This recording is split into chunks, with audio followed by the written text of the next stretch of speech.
उपचार गरेको पैसा तिर्न नसक्दा अस्पतालमा 6 महिनादेखि एक युवकलाई बन्धक बनाएर राखिएको छ। उपचार भइसकेपछि पनि अस्पतालले हजुरको श्रीमानलाई अस्पतालबाट जान दिनुभएको छैन? नै, जान दिनु भएको छैन। पैसा नदिँदासम्म उहाँलाई हस्पिटलको कोठाभन्दा बाहिर निस्किन दिनुभएको छैन। कति महिना भयो त्यसरी बसेको उहाँहरू?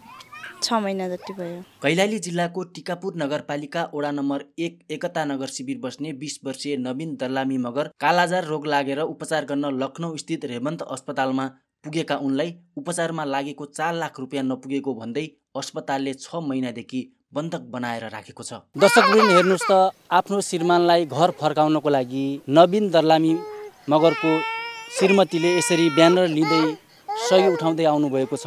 उहाँलाई हस्पिटल लगेर त उहाँको इलाज गरेर सन्चो त भयो, पैसाको कमी भएर उहाँलाई घर ल्याउन सकिन। अङ्कलले पैसा लिन जान्छु घर भनेर त आउनु भएको रहेछ। फेरि अङ्कलसँग पनि पैसा नभएर अनि खै फोन सम्पर्कमा पनि हुनु भएन। अङ्कल अहिले पनि फोनै उठाउनुहुन्न अरे अङ्कलले। अहिले हस्पिटलमा बन्धक भएर बस्नु भएको छ। दर्शकबिनहरू, 6 महिनादेखि अस्पतालले पैसा तिर्न नसक्दा बन्धक बनाएर राखेको छ लखनऊमा। यो परिवार एकदमै दुःखमा छ अहिले। दर्शक महानुभावहरू नमस्कार, म गोविन्द सवारी। यति बेला म कैलाली जिल्लाको टिकापुर नगरपालिका वडा नम्बर 1 को एकता नगर शिविरमा आइपुगेको छु। विगत 6 महिनादेखि अस्पतालमा पैसा तिर्न नसकेर बन्धक बनाएका नवीन दर्लामीको घरमा यतिखेर हामी आइपुगेका छौँ।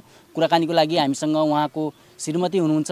यो भिडियो कुन ठाउँबाट हेर्दै हुन्छ कमेन्ट गर्नुहोला, भिडियोलाई धेरैभन्दा धेरै सेयर गर्नुहोला। नमस्कार। नमस्ते। हजुरको शुभ नाम? सरिता दर्लामी मगर। हजुर नवीन दर्लामी मगरको श्रीमती है? हजुर। के भएको थियो हजुरको श्रीमानलाई? कालोजार भन्ने रोग लागेको थियो उहाँलाई, बिमारी। कति महिना अगाडि थाहा भयो कालोजार लाग्यो भनेर? लगभग उहाँ बिमारी भएको त 1 वर्ष भयो। अनि उहाँलाई बिमारी यो रोग लागेको हो भनेर 6 महिनापछि भएकै थाहा भएको। 6 महिनापछि थाहा भयो, त्यसपछि यता उपचार गर्नुभयो? यहाँ सरकारी हस्पिटलमा 1 हप्ता राख्यौँ टिकापुर, अनि गुलबर्गा राख्यौँ 1 महिना, अनि बेङ्गलोरतिर राख्यौँ 1 महिना भएन। अनि अहिले लखनऊ रेमन्ड हस्पिटलमा। कस्तो लक्षणहरू देखिएको थियो? लक्षणहरू ज्वरो आउने, शरीर काप्ने, अनि फेरि हातखुट्टा सुन्निने, पेट फुल्लिने, त्यस्तै लक्षणहरू थियो। त्यसपछि उपचार गराउन कसले लगेर जानुभयो लखनऊ? अङ्कल अनि दिदीले लग्नु भएको। तपाईँको अङ्कल र दिदीले लगेर जानुभयो? हजुर। अनि त्यसपछि के भयो भन्नुहोस् त घटना? त्यसपछि उहाँलाई हस्पिटल लगेर त उहाँको इलाज गरेर सन्चो त भयो, पैसाको कमी भएर उहाँलाई घर ल्याउन सकिन। अङ्कलले पैसा लिन जान्छु घर भनेर त आउनु भएको रहेछ। फेरि अङ्कलसँग पनि पैसा नभएर अनि खै फोन सम्पर्कमा पनि हुनु भएन। अङ्कल अहिले पनि फोनै उठाउनुहुन्न अरे अङ्कलले। अहिले हस्पिटलमा बन्धक भएर बस्नु भएको छ। अस्पतालले जान दिएको छैन। उपचार भइसकेपछि पनि अस्पतालले हजुरको श्रीमानलाई अस्पतालबाट जान दिनुभएको छैन?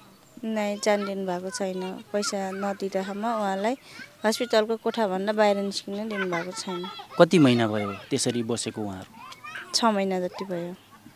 दर्शकबिनहरू, 6 महिनादेखि अस्पतालले पैसा तिर्न नसक्दा बन्धक बनाएर राखेको छ लखनऊमा। यो परिवार एकदमै दुःखमा छ अहिले। अब सुकुम्बासी बस्तीमा बस्नुहुन्छ उहाँहरू, आफ्नो घर पनि छैन भन्ने पनि छ। तपाईँको घर छ? छैन। कसको घर हो यो? आमाजु दिदीको। आमाजु दिदीको घरमा बस्दै आउनु भएको छ है? हजुर। कति पैसा लाग्ने भन्नुभएको छ? केही कुरा भएको छ अस्पतालमा? समथिङ 4 लाख भाडो।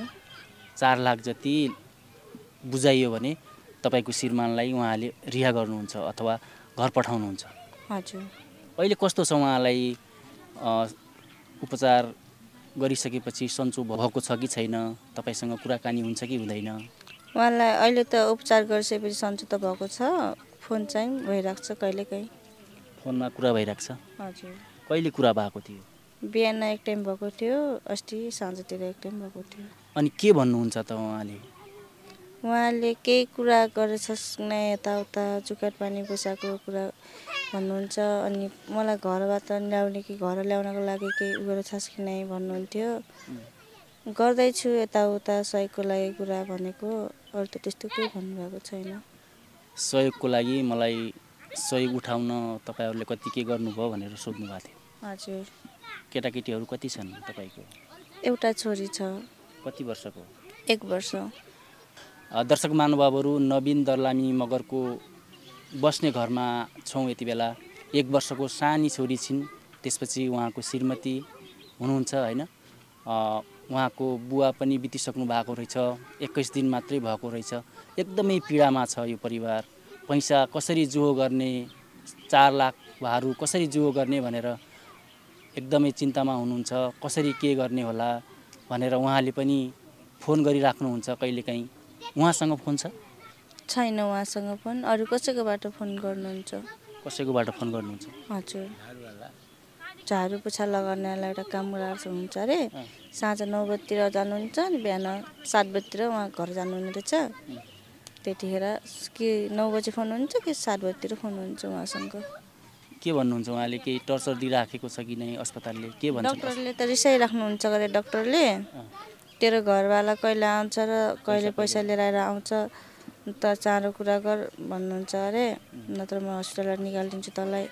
खाना पनि बन्द गरिदिनु भएको रहेछ। खाना पनि दिएको छैन अहिले? 2 दिन अस्ति बन्द गरिदिनु भएको थियो। अनि हामीले यताउता पैसा पानीको जुगाड गर्छौँ। हाम्रो घरबाट पैसा पानी जुगाड गर्दैछ। मलाई खाना खान दे भन्नु भनेर हामीले कुरा गरेर अहिले खाना चाहिँ दिनुभएको छ। अनि सहयोगको लागि कता कता जानुभयो हजुर? सहयोगको लागि वडा कार्यालयमा गयौँ, अनि धनगढीतिर गयौँ, यताउता गाउँघरमा। त्यति अन्त गएको छैनौँ। अब तपाईँको श्रीमानलाई नेपाल ल्याउनको लागि, घर फर्काउनको लागि 4 लाख रुपियाँको आवश्यक परेको छ। दर्शकबिन, उहाँको श्रीमान अस्पतालमा पैसा तिर्न नसकेर बन्धक अवस्थामा बसिराख्नु भएको छ। के छ अब के गर्नुहुन्छ त? तपाईँको अवस्था पनि एकदमै नाजुक छ होइन। तपाईँ पनि आमाजुको घरमा बसिराख्नु भएको छ। अब कसरी फर्काउनुहुन्छ श्रीमानलाई? कसरी फर्काउनु र अब दर्शकहरूले सहयोग गर्नु पर्यो। मेरो श्रीमानको लागि घर ल्याउनको लागि उहाँहरूले सक्दो सहयोग गर्नु पर्यो, यही भन्न चाहन्छु। जे होस्, तपाईँसँग कुराकानी भइरहेको छ बेला बेलामा होइन।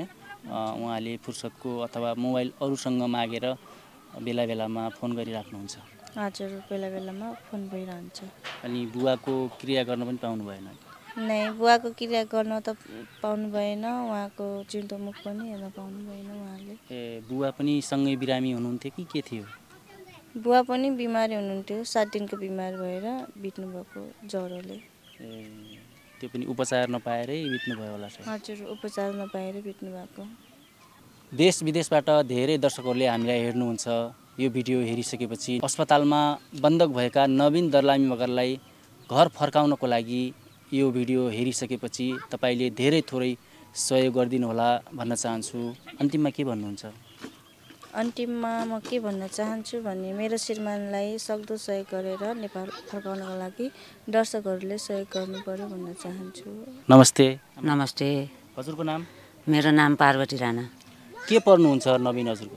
भाइ। हजुरको भाइ हो? हजुर। के भएको त हजुरको भाइलाई अस्पतालले बन्धक बनाएर राखेको भन्ने सुनेका छौँ। हजुर, बन्दकी बनाएर राखेछ। अब हाम्रो स्थिति छैन। अब त्यही त बुवा पनि मेरै घरमा बित्नुभयो। स्थिति कमजोरी हुनाले भाइ बन्दकीमा रहेछ।